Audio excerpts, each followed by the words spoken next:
I think after when रूनी, जब when Rooni club छोड़ के गए थे, आफ्टर दैट आज मेरा मन ज्यादा खराब है। उसके बाद से अगर कोई प्लेयर क्लब छोड़ के गया है और उसके लिए मेरा मन खराब है, रोनाल्डो भी छोड़ के गए थे बट वो एक अलग कंट्रोवर्सी था। बट अभी आफ्टर वेन रूनी जितना मेरा मन दुखा था, अभी उसी लेवल का एक खराब लग रहा है, क्योंकि यार डेविड डी गया तो है ही क्लब लेजेंड, ये मानना है हम लोग को। डेविड डी गया क्लब लेजेंड है। अब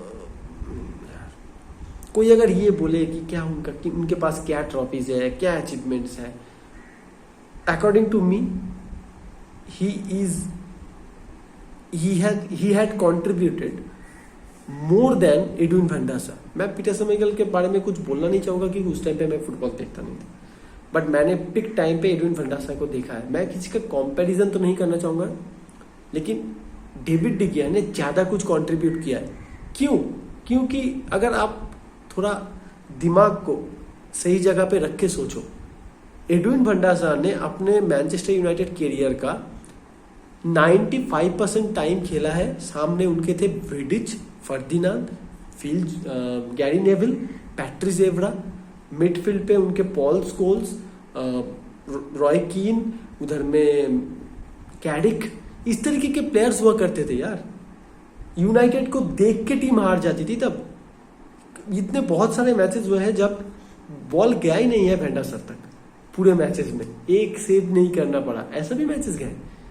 बट अगर वही कंपैरिजन अगर आप डेविड डी गिया के टाइम पे देखो, 95% टाइम उन्होंने किस किस बंदे को एज ए उसका डिफेंसिव पार्टनर उनको मिला दिखे। आप लोग देखो एक बार, उन्होंने जब कैरियर स्टार्ट किया तब विडिच, फर्दिनांड धीरे धीरे पीछे आ रहे हैं, उनका टाइम खत्म हो रहा है धीरे धीरे, और इंजरी होते थे, बहुत मैच वो नहीं खेल पाते थे। तो जॉनी इवांस, जोन्स, स्मॉलिंग, ये थे उनके डिफेंसिव पार्टनर्स। उसके बाद फिर जितना टाइम जाता रहा, वैन गाल के टाइम पे भी यही डिफेंसिव सेट बनता था। उसके बाद मार्कोस रोहो आए, ये सब चलता था। फिर मोरिनो के टाइम पे फिर से जोन्स, स्मॉलिंग, रोहो, डेली ब्लेंट, ये सब चलते थे जो कि ऑन एन एवरेज थे।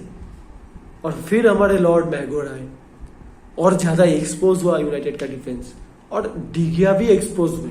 हाँ, उन्होंने बहुत गलतियां की है, बट जिस तरीके से और जितने फ्रीक्वेंटली उन्होंने यूनाइटेड को बचाया, उसके हिसाब से वो गलतियां, हाँ जिस मैच में वो गलतियां करते हैं वो मैच में हम लोग कम बैक नहीं कर पाते हैं, ये सही है।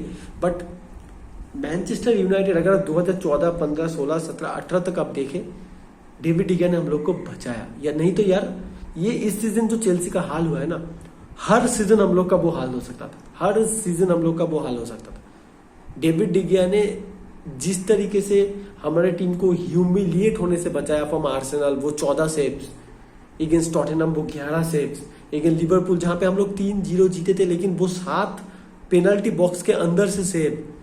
ये बहुत ऐसे मैचेस हैं जहां पे हम लोग ह्यूमिलिएट हो सकते थे, खत्म हो सकता था। मैनचेस्टर यूनाइटेड का जो रेपुटेशन है एकदम से खत्म हो सकता था, वो डेविड डी गिया नहीं बचाया था। अभी हम सब चाहते थे कि ओनाना आए, क्योंकि द फिलोसॉफी जो एरिक टेन हैग चाहते हैं, जो प्ले स्टाइल उनका है, उसमें डेविड डी गिया नहीं जा रही, ये हम लोग को समझ में आ गया था। क्योंकि आपके पास वैसे सेंटर बैक है नहीं, वैसे सेंटर फॉरवर्ड है नहीं जिनको आप बार बार लॉन्ग बॉल फेंको। और अगर आप लॉन्ग बॉल फेंक रहे हो तो सेकंड बॉल जीतने के लिए आपके मिडफील्ड में या फिर आपके विंगर्स में वो दम होना चाहिए। रैशफोर्ड तो हेडर्स के लिए चाहते नहीं है। एंटोनी को आप क्या लॉन्ग बॉल डालोगे? वेगहॉर्स्ट खेलते नहीं थे फर्स्ट टाइम, तो आप एंटोनी मार्शियल के दम पे अगर लॉन्ग बॉल डालोगे तो क्या हो जाएगा? तो डेविड डी गिया का डिस्ट्रीब्यूशन भी उतना बढ़िया नहीं था कि एकदम से एडरसन और एलिसन जैसा उनके पैर में जाके बॉल गिरे। तो ये जस्टिफाइड है कि आपको आगे जाना था, बट जिस तरीके से यूनाइटेड के मैनेजमेंट ने इस चीज को हैंडल किया, ये जो ट्रांसफर सागा है, ये जो कॉन्ट्रैक्ट सागा था, जिस तरीके से हैंडल किया, आई थिंक ये पैथेटिक है for a club legend.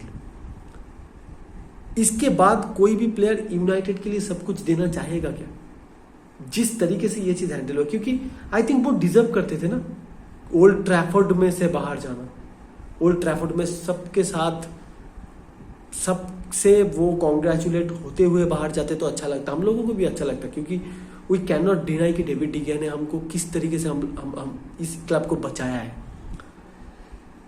But still खराब तो लग रहा है दोस्तों, और खराब ये भी लग रहा है कि अगर आप डेविड डिगिया के साथ ये सुलूक कर रहे हो तो फिर मार्शियल और मैगोर अभी भी क्या कर रहे हैं क्लब में? क्यों फोर्सफुली उनको ट्रांसफर नहीं किया जा रहा है? क्या ऐसा है कि कोई क्लब लेना नहीं चाह रहा है? ना, ऐसा नहीं है। वो इस टाइम लेना चाह रहे हैं, डेविड मोयस लेना चाह रहे हैं। अगर 30, 35, 40 मिलियन भी आ जाए बेचो, लेकिन इन प्लेयर्स को बाहर निकालो। This is also a disrespect. मेरा इंग्लिश, मेरा हिंदी कभी कभी मुझे कहाँ डुबा के ले जाता है। ये ठीक नहीं है यार, प्लेयर्स के लिए ये ठीक नहीं है।